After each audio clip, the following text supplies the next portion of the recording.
Welcome to Just the Word, where we're reading through the Bible in 1 year. And I'm Net. Today's reading will come from Proverbs chapter 22 and from Genesis chapters 8, 9, and 10. Proverbs chapter 22. A good name is more desirable than great riches. To be esteemed is better than silver or gold.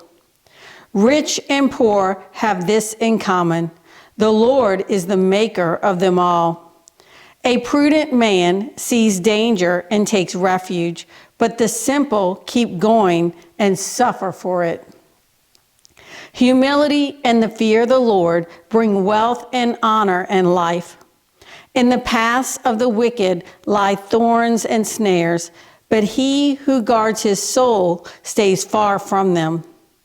Train a child in the way he should go, and when he is old, he will not turn from it. The rich rule over the poor, and the borrower is servant to the lender. He who sows wickedness reaps trouble, and the rod of his fury will be destroyed. A generous man will himself be blessed, for he shares his food with the poor. Drive out the mocker, and out goes strife.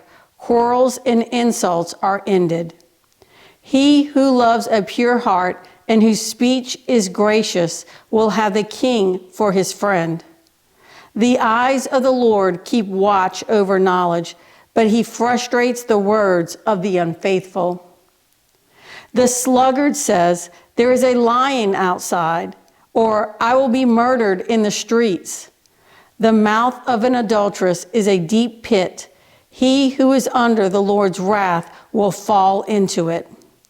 Folly is bound up in the heart of a child, but the rod of discipline will drive it far from him.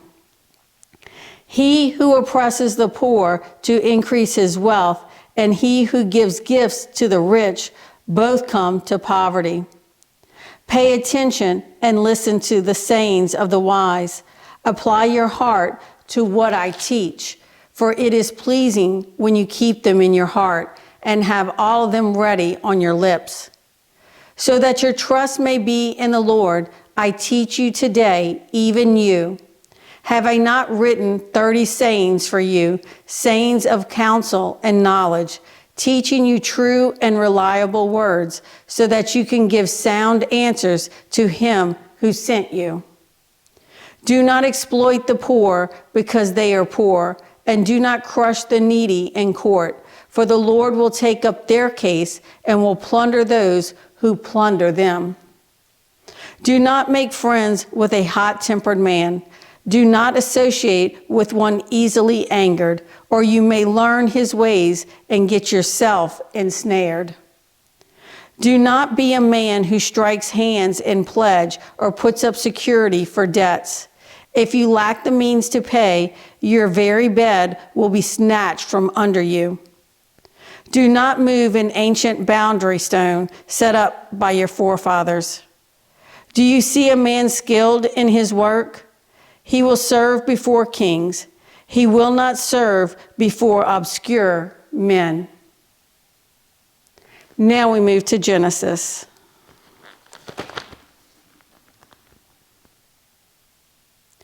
Genesis chapter 8. But God remembered Noah and all the wild animals and the livestock that were with him in the ark. And he sent a wind over the earth, and the waters receded. Now the springs of the deep and the floodgates of the heavens had been closed, and the rain had stopped falling from the sky. The water receded steadily from the earth. At the end of the 150 days, the water had gone down, and on the 17th day of the 7th month, the ark came to rest on the mountains of Ararat. The waters continued to recede until the 10th month, and on the first day of the 10th month, the tops of the mountains became visible. After 40 days, Noah opened the window he had made in the ark and sent out a raven, and it kept flying back and forth until the water had dried up from the earth. Then he sent out a dove to see if the water had receded from the surface of the ground. But the dove could find no place to set its feet because there was water over all the surface of the earth. So it returned to Noah in the ark. He reached out his hand and took the dove and brought it back to himself in the ark. He waited 7 more days and again sent out the dove from the ark. When the dove returned to him in the evening, there in its beak was a freshly plucked olive leaf. Then Noah knew that the water had receded from the earth. He waited 7 more days and sent the dove out again, but this time it did not return to him. By the first day of the first month of Noah's 601st year, the water had dried up from the earth. Noah then removed the covering from the ark and saw that the surface of the ground was dry. By the 27th day of the second month, the earth was completely dry. Then God said to Noah, "Come out of the ark, you and your wife, and your sons and their wives. Bring out every kind of living creature that is with you, the birds, the animals, and all the creatures that move along the ground, so they can multiply on the earth and be fruitful and increase in number upon it." So Noah came out, together with his sons and his wife and his sons' wives, all the animals and all the creatures that move along the ground, and all the birds, everything that moves on the earth, came out of the ark, one kind after another. Then Noah built an altar to the Lord, and taking some of all the clean animals and clean birds, he sacrificed burnt offerings on it. The Lord smelled the pleasing aroma and said in his heart, "Never again will I curse the ground because of man, even though every inclination of his heart is evil from childhood. And never again will I destroy all living creatures as I have done. As long as the earth endures, seed time and harvest, cold and heat, summer and winter, day and night will never cease." Genesis chapter 9. Then God blessed Noah and his sons, saying to them, "Be fruitful and increase in number and fill the earth. The fear and dread of you will fall upon all the beasts of the earth and all the birds of the air, upon every creature that moves along the ground, and upon all the fish of the sea. They are given into your hands. Everything that lives and moves will be food for you. Just as I gave you the green plants, I now give you everything. But you must not eat meat that has its lifeblood still in it. And for your lifeblood, I will surely demand an accounting. I will demand an accounting from every animal. And from each man too, I will demand an accounting for the life of his fellow man. Whoever sheds the blood of man, by man shall his blood be shed. For in the image of God has God made man. As for you, be fruitful and increase in number. Multiply on the earth and increase upon it." Then God said to Noah and to his sons with him, "I now establish my covenant with you and with your descendants after you, and with every living creature that was with you, the birds, the livestock, and all the wild animals, all those that came out of the ark with you, every living creature on earth. I establish my covenant with you. Never again will all life be cut off by the waters of a flood. Never again will there be a flood to destroy the earth." And God said, "This is the sign of the covenant I am making between me and you and every living creature with you, a covenant for all generations to come. I have set my rainbow in the clouds, and it will be the sign of the covenant between me and the earth. Whenever I bring clouds over the earth and the rainbow appears in the clouds, I will remember my covenant between me and you and all living creatures of every kind. Never again will the waters become a flood to destroy all life. Whenever the rainbow appears in the clouds, I will see it and remember the everlasting covenant between God and all living creatures of every kind on the earth. So God said to Noah, "This is the sign of the covenant I have established between me and all life on the earth." The sons of Noah who came out of the ark were Shem, Ham, and Japheth. Ham was the father of Canaan. These were the three sons of Noah, and from them came the people who were scattered over the earth. Noah, a man of the soil, proceeded to plant a vineyard. When he drank some of its wine, he became drunk and lay uncovered inside his tent. Ham, the father of Canaan, saw his father's nakedness and told his two brothers outside. But Shem and Japheth took a garment and laid it across their shoulders. Then they walked in backward and covered their father's nakedness. Their faces were turned the other way so that they would not see their father's nakedness.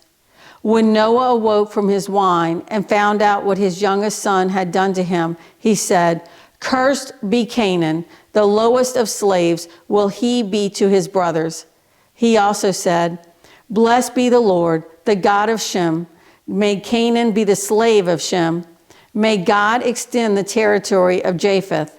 May Japheth live in the tents of Shem, and may Canaan be his slave." After the flood, Noah lived 350 years. Altogether, Noah lived 950 years, and then he died. Genesis chapter 10. This is the account of Shem, Ham, and Japheth, Noah's sons, who themselves had sons after the flood. The sons of Japheth: Gomer, Magog, Madai, Javan, Tubal, Meshech, and Tyrus. The sons of Gomer: Ashkenaz, Riphath, and Togarmah. The sons of Javan: Elisha, Tarshish, the Kittim, and the Rodanim.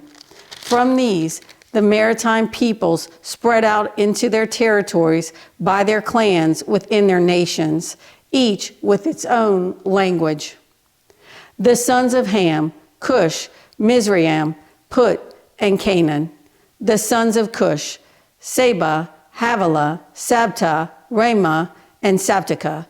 The sons of Ramah: Sheba and Dedan. Cush was the father of Nimrod, who grew to be a mighty warrior on the earth. He was a mighty hunter before the Lord. That is why it is said, like Nimrod, a mighty hunter before the Lord. The first sinners of his kingdom were Babylon, Erech, Akkad, Calneh, and Shinar. From that land he went to Assyria, where he built Nineveh, Rehoboth-ir, Calah, and Rezin, which is between Nineveh and Calah, that is the great city. Mizraim was the father of the Ludites, Anamites, Lehabites, Naphihites, Pathrusites, Chalcihites, from whom the Philistines came, and the Caphtorites. Canaan was the father of Sidon, his firstborn, and of the Hittites, Jebusites, Amorites, Girgashites, Hivites, Archites, Sinites, Arvadites, Zemarites, and Harmathites. Later, the Canaanite clans scattered, and the borders of Canaan reached from Sidon toward Gerar as far as Gaza, and then toward Sodom, Gomorrah, Admah, and Zebulun as far as Laishah. These are the sons of Ham by their clans and languages, and their territories and nation. Sons were also born to Shem, whose older brother was Japheth. Shem was the ancestor of all the sons of Eber. The sons of Shem: Elam, Asher, Arphaxad, Lud, and Aram. The sons of Aram: Uz, Hul, Gether, and Meshach. Arphaxad was the father of Shelah, and Shelah the father of Eber. 2 sons were born to Eber. One was named Peleg, because in his time the earth was divided. His brother was named Joktan. Joktan was the father of Alamodad, Sheleph, Hazarmaveth, Jirah, Hadarom, Uzal, Diklah, Obal, Abimael, Sheba, Ophir, Havilah, and Jobad. All these were sons of Joktan. The region where they lived stretched from Mesha towards Sephir in the eastern hill country. These are the sons of Shem by their clans and languages in their territories and nations. These are the clans of Noah's sons, according to their lines of descent within their nations. From these, the nations spread out over the earth after the flood. Thanks for joining Just the Word. See you tomorrow.